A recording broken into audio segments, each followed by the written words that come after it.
What's up, Fishroom fanatics? I'm down in the Fishroom. I want to do a quick update. I'm going to give you a little sneak peek on some of the fry going on. We still haven't touched the 55 yet. This is going to be a work in progress because we've gotten everything else laid out so far. Still haven't done anything with the 40 yet, which will be coming eventually pretty soon. But we do have 4 tanks on the bottom here. All these are lined up, ready to go.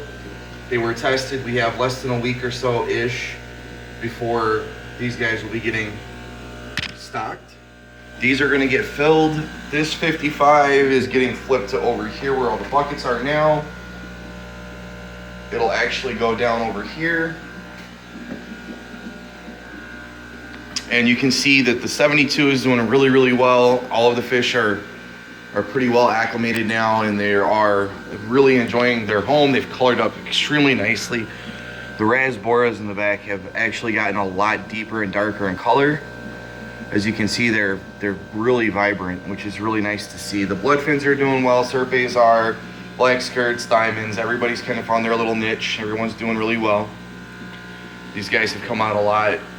They're not all huddled around anymore. They're swimming the whole tank. So it's really nice to see that they've really adjusted well, especially being the type of fish that they are. There's been no issues. So it's great to see that we actually have a really nice community tank set up. The angels are still in here. They're still doing what they do. I haven't had any more spawns out of them lately, but again, they just spawned probably not even a week ago. So we'll probably see another spawn out of here shortly. But here's the other side of the 20s. You can see these are good to go. Up here, we also have 4 more of the 20s that are ready to go. They'll be done in less than a week. This tank up here is going to be moved over here where the 55 is. Again, all of the lines already ran ready to go for these tanks. Once this 55 is moved, the shrimp tank that's upstairs will come down here. So you can see we're going to have immediately 12 shrimp tanks set up, plus this little bonus one down here, which is the 10-gallon. That's got the Bloody Marys in it. And let's see if any of them are out right now. Because this tank is so heavily planted, it's really hard to see them. They come out every once in a great while. Let's go on the back and see. No, I'm not seeing any right now. They're really good at hiding, sadly. It's hard to see them, but they come out when they want. There's 6 of them in there. We got barbs in here as well as these snow white Danios. These guys are still doing really, really well as well. We did add the 3 females in there, which there's one there, and there's another one there. Haven't really seen anything going on in here yet. I'm not too concerned with that because eventually I will attempt to breed them. As for right now though, we're just letting the females get acclimated and accustomed to having the males around. And as you can see, the males are these super duper bright, dark, rich red cherries. I love them. We will be putting a female and a male into another tank.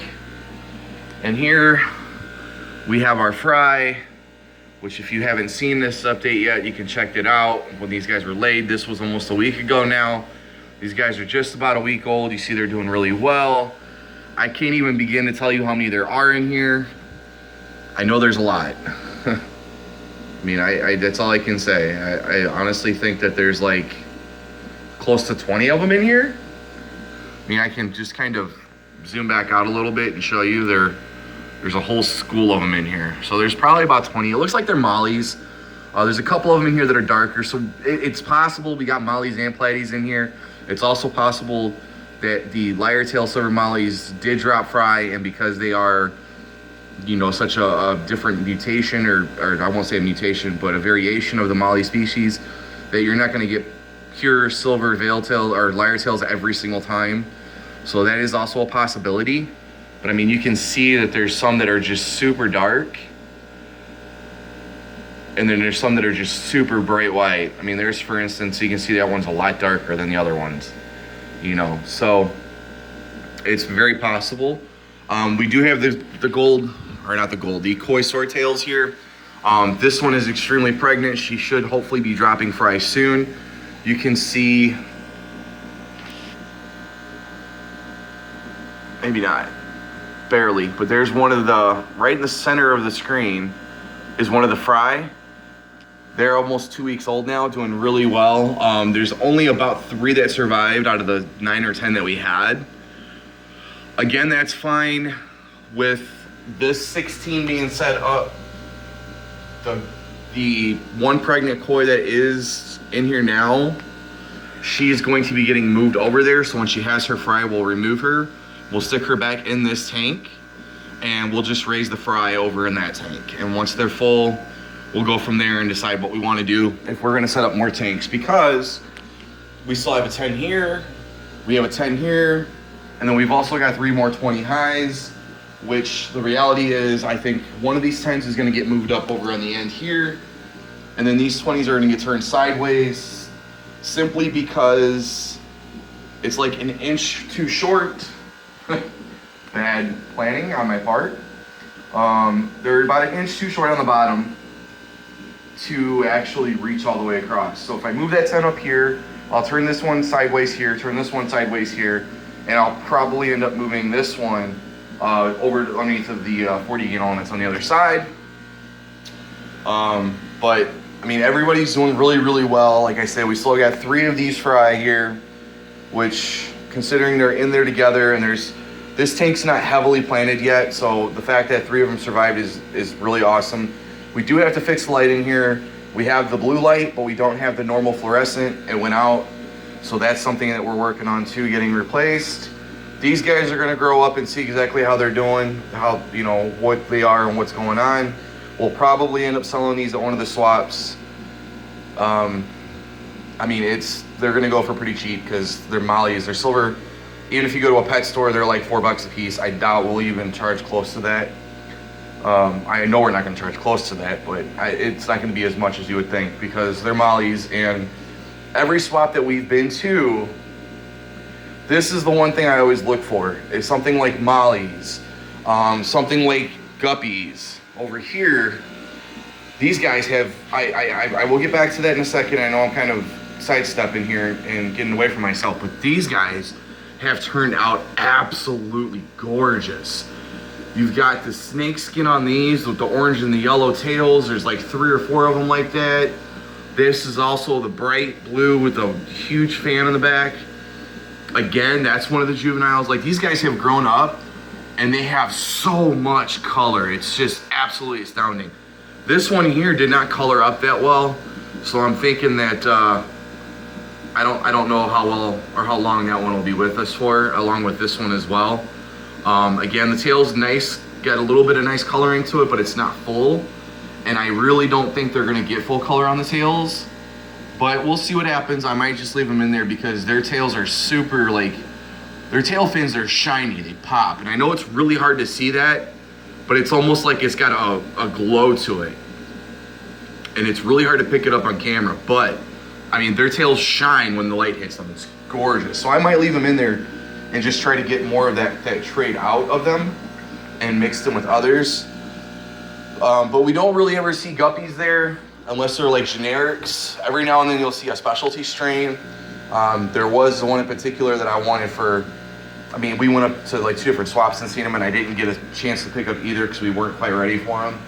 But they had some red velvet guppies, which were gorgeous. I mean, gorgeous, that I wanted to get my hands on. These guys are up for sale. I did decide to finally go ahead and list them. If you haven't, or if you're in my area, if you're in the Wisconsin, Milwaukee area, these guys are for sale. Let me know if you want them. You can leave me a comment or leave me a message. I'm sure we can work something out. I have them listed right now, but we'll see how that goes. I also have 3 other pairs upstairs, so I have too many angel pairs, which is really weird to say when you're doing this, but I don't have the space, as you can see, to accommodate 4 batches of fry from angels, considering they drop so many eggs at once, that I want to thin out the pairs that we have and possibly pick up some different angels. Just for actual aesthetic purposes, just for pleasing, for visual, for the 60 upstairs, because I do want to keep some angels in there. Once these guys are good to go and we get the female out of here that's pregnant, hopefully we'll get some good fry. and those will go with us as well. These guys are going to go with us as well because, like I was saying, you don't normally see things like mollies. You don't see things like guppies. You don't see things like Daniels that often. You know, things that are starter fish, is what I would call them. If you're newer to the hobby, you know, mollies and guppies and Danios and even some variations of tetras are starter fish. These are things you don't normally see at the swaps. Auctions, I can understand that people are going there for a specific purpose. You want to get some higher end, better quality fish. But when it comes to the swaps, if you have a mom and a dad come in there with their daughter or son, with their child, and they're looking around and all they see are these, you know, $10, $15 fish, the parents are way less likely to buy that for that child, and they're not going to be able to get into the hobby. Whereas if you have mollies and guppies and Danios that are $1 a piece or $1.50 a piece, you know, they're more likely to go and spend the 50 or 60 bucks to get a little 10-gallon and get that child into the hobby. And that's my main goal, is to spread word about the hobby, and it's to get people into it and more people, you know, accustomed to what may or may not happen and what to expect and things like that. How different fish breed, you know, what if they're live bears, if they're egg scatters, if they're layers, things like that, okay? That's what my main goal is. That's what our main goal is when we're doing this channel and we're doing the stuff that we're doing, is we're trying to get more people into the hobby. Because it's a very relaxing hobby. It's something you can do, even though it's a lot of work at times. No matter what, when you're done, you can sit back and you can enjoy things like this. I mean, you get to raise fry literally from the time they are very first born until they're adults. You've seen we've done it with the guppies. At the very start of this channel, 3 months ago, over 3 months ago, these guys, quite literally, virtually most of these fish in here were no bigger than those molly fry. We raised these things from the time that they were bare fry to these gorgeous variations. And this is right here what keeps me doing this, is the fact that I love to see what you can do. I mean, she's gorgeous. That's actually he is gorgeous. Absolutely gorgeous. I mean, it's the yellow, it's the orange, it's the snakeskin pattern. It's very well distributed. I mean, that to me is a beautiful, beautiful guppy. And you're welcome to disagree because everyone has their own tastes.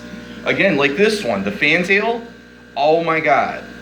Bright blue, sticks out. I mean, this is why we do what we do. And if we can get a child that's, you know, 7, 8, 9, 10 years old into the hobby and see what, you know, can happen, and they get to experience something like this on their own, it's going to make them so much more pumped and want to stick in it even longer. And that child could then grow up to be somebody that creates a new variation or a new strain of a different type of fish, you know, which again benefits all of us in the hobby. This is why we do this. The shrimp are one of Jess's personal favorite things to do, and I definitely enjoy them. I don't enjoy them as much as she does. I'm not gonna lie. She absolutely loves shrimp. And I've come around and I definitely like having them around, and it's cool to watch them. The tank upstairs has got close to 250 shrimp in it now. And again, that's something you can see from the very start. When we first ordered them, we first started stocking that tank, we first put them in there, to where they are now. And I can show you guys. So, like I was saying, I can show you guys. This is the shrimp tank, okay? If you look back towards the beginning of our channel, you will see when we ordered shrimp for this tank. You will see what it looked like when it was first set up, how little there was in here. I won't say it was a bare minimum tank. It wasn't. But there wasn't much. You look in here now, and this tank is covered front to back with plants that were planted and have grown in the 2 months they've been in here. You can see they're flowering. And, of course, Pepper's cameo. She wanted to say hi. But, aside from all the snails that are in here too, we have, I would say, close to 300 shrimp in here now. This is 2 months. I mean, no matter where I put the camera at, you're going to see shrimp. throughout this entire tank. This is why we do this. This is 2 months. We have some super duper pregnant ones that are hiding now. We have some brand new born in here as well. This tank's going to be going downstairs. Once the other tanks are cycled, we're going to distribute these guys amongst probably 2 or maybe even 3 of the tanks that are down there right now. And we're going to get more colonies of these guys going. I mean, it's absolutely amazing to see what it's become. And again, we have tracked all of this progress on the channel. You guys can go back at any point in time and see where we started from. Literally 100% from the very first stand that was built down there to where we are now. The very first tank that we got, and you're going to walk through here for a little bit. So the very first tank that we had got, aside from the 29 high, is the 60 here. And I have a video again of setting this tank up. You know, just screenshots, step by step. I didn't do an actual video on it. We didn't have a channel at that point. But I was so excited when I got the tank, I took pictures of everything and I made it into a little slideshow. You know. But I mean, you can see, there's some of the food that we have. But you can see the angels are in here. We took out all the serpes. There's the albinos that are bursal nose that are doing really, really well. We still have our corridoras in here, albino corridoras. The rest of our angels. This is what got it started. The 29 that was over there, we had, this was a Christmas present, and this led to what you see in the basement. Going through, gutting out that room, repainting it, just repurposing it completely and entirely to do fish. And it's something I've always wanted to do. And one of the albinos just creeped into the cave. That was pretty nifty. But this is something that I've always wanted to do, and we're doing it. And the reason I've always wanted to do it is because I've always enjoyed it. It's always helped relax me. It helps, it's helped a lot of people. This hobby has helped so many people get over so many issues in their life and problems in their life and issues that they deal with. And the reason is when you're dealing with this, when you're in the hobby and you deal with the fish, it can be a little stressful sometimes, especially when your tank crashes and you lose 70 fry like I've done. It's extremely stressful. And you sit there and you wonder, why do I do this?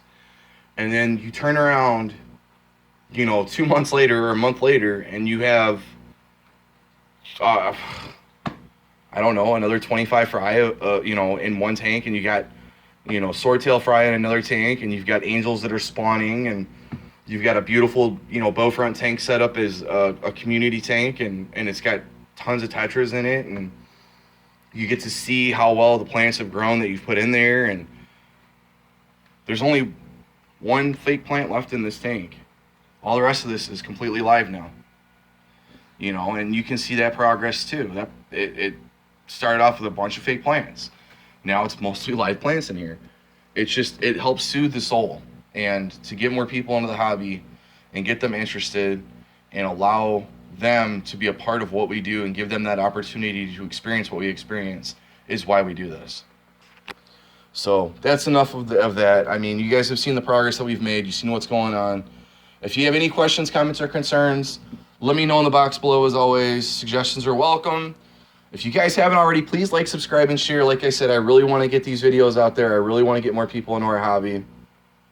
And as always, happy fish keeping.